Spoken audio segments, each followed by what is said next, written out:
Hello, YouTube family. Welcome back to the channel. This is ALFATIR CRAWFORD with Finance Up. I hope everyone is doing well, and thanks for the continued support. Picture this. So you worked all your life. You made great financial decisions. You want to enjoy your golden ages. You do not want to be a burden on your family. So you locate a retirement community called CCRCs. What is a CCRC? Glad you asked. A CCRC is a continuing care retirement community where you can age in one place. Now, this community has independent living, assisted living, memory care, and skilled nursing. So you are to believe that you will be here until you transition. However, there's a risk in CCRCs, and that risk is CCRC may not outlive you because of bankruptcy. So again, in this video, I'm going to share with you some news clips of 2 CCRCs that closed due to bankruptcy, leaving all of those individuals who believe they could age in one place to scramble and find other places to live. So again, this video is about the risk of retirement communities. I hope you enjoyed the news clips. Again, this is ALFATIR CRAWFORD with Finance Up, and you know how we do here. Let's share the screen and let's go.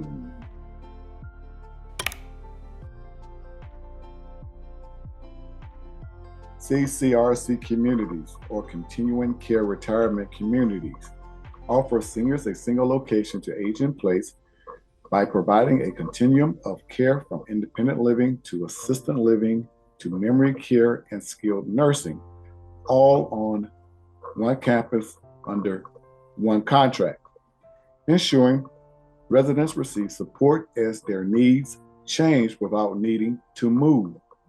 They typically involve an entrance fee and a monthly fee, with costs varying based on the contract type, fee for service, modified or life care, and offer various housing options like apartments with amenities like dining, activities, and maintenance.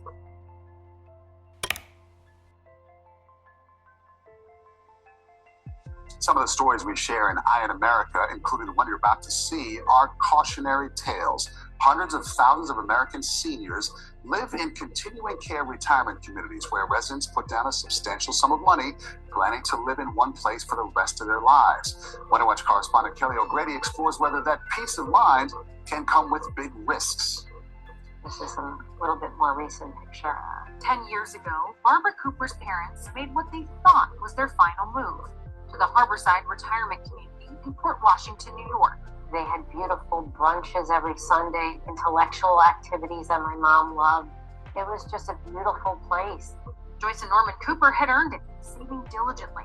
To get in, they paid $946,000. It was a lot of money, but they'd have health care for the rest of their lives in the same building, in the same place, to be together. It's kind of like doing everything right. Yeah, they did. The Harborside offered independent living, assisted living, nursing, and memory care, all on one campus. They're known as continuing care retirement communities, or CCRCs. Many use an unorthodox financial model. There's that large entrance fee and smaller fixed monthly fees. But when residents die, their heirs, like Barbara, get much of the entrance fee back. We were supposed to get 80% back. That's not happening anymore. That's because the Harborside went bankrupt in 2023. It was one of at least 15 CCRCs that have filed for bankruptcy in the last 6 years. Harborside's most vulnerable residents had to move out. You thought, I imagine, you were done moving. Yes. I can't keep moving all the time. At 94, Arlene Cohen was one of them. Her daughter Bev found her a new facility, but it cost $10,000 more per month than the Harborside. Worse, the family's entrance fee vanished. How much did you lose? $710,000. Bev and other heirs hired a lawyer who hoped to eventually get about 30% back. We reached out to representatives for the Harborside, but did not receive a response. Joyce and Norman Cooper also lost their entrance fee and moved out. With different medical needs, Norman had dementia, Barbara had to separate them after over 70 years of marriage. They were there to be together for the rest of their lives and had to split up, and that really did them in. Soon after, her mother died. My dad died 3 weeks after she died. We did not tell him that my mom died, but somehow he knew. What would be your advice to seniors? What questions should they ask? Find out what happens with the monies. If it's not safeguarded, then it's too risky. A risk some of the most vulnerable can't afford to take. For Eye on America, I'm Kelly O'Grady in Roslyn Heights, New York.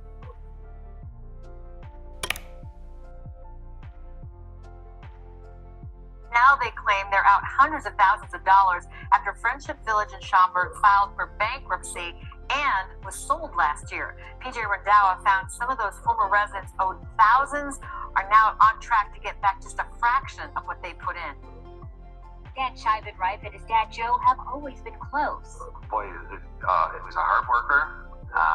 He was a Chicago fireman for 32 years. And Joe was always independent. So when he turned 80 just before the pandemic, he told his son he was moving into Friendship Village. It was a continuing care retirement community that promised independent living, but also had medical care on site if his health deteriorated. In his mind, probably, this was a way to relieve us of some of the responsibility of his failing health. The price of entry was steep, a $262,000 entrance fee and $3,200 monthly for rent. Joe's contract promised the majority of that entrance fee would be returned if he ever sold his unit. His financial legacy, I think, was one of those things that was really important to him. But just 2 years after moving in, Joe passed away. According to his contract, Joe's family should have gotten 90% of his entrance fee back when his unit was reoccupied. That's $234,000. But soon after Joe's death, Friendship Village filed for bankruptcy. And nearly 2 years after Joe's passing, his family is still waiting for their refund. He was sold on this idea of bingo and bumper cars, not bankruptcy. The CEO of Friendship Village blamed the COVID-19 pandemic for the company's financial troubles. And late last year, the facility was sold to a New York-based company. And all those entrance fees owed to roughly 100 former residents and their families, like Joe and Dan, according to bankruptcy documents, only a small percentage will be returned. This $2 million that's been set aside by the purchaser is intended to cover the roughly $20 million of money is owed to these former residents. So it's roughly, as we understand it, roughly 10 cents on the dollar. So how could this happen? Per state law, all life care facilities are required to file mandatory financial audit reports annually with the Illinois Department of Public Health. NBC5 Response requested several years of Friendship Village audits, but it turns out in 2018, 2021, 2022, and 23, they didn't submit any of the required financial audits to the state. Here's CEO Mike Flynn responding to questions about the missing reports in a bankruptcy hearing last year. At the advice of our auditors, they had suggested not to complete an audit until we had a plan to get through the financial crisis. Where was the state? Where's the accountability? NBC5 Response asked the Illinois Department of Public Health if it's taking action against Friendship Village for not submitting those audit reports.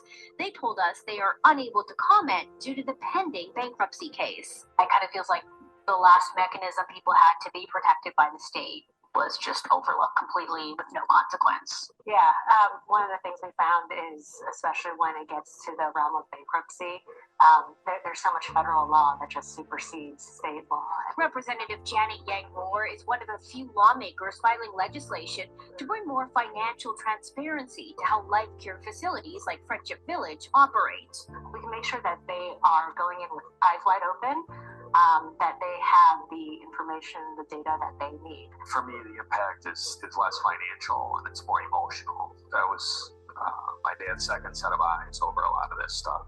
It's a bit of an admission of failure. Similar legislation has been shot down in recent years, but many hope the publicity around Friendship Village's demise will convince lawmakers that the life care system needs more transparency. NBC5 Response reached out to Friendship Village's bankruptcy attorney, as well as the new ownership company. So far, we have not received a comment. PJ Randhawa, NBC5. There you have it, YouTube family.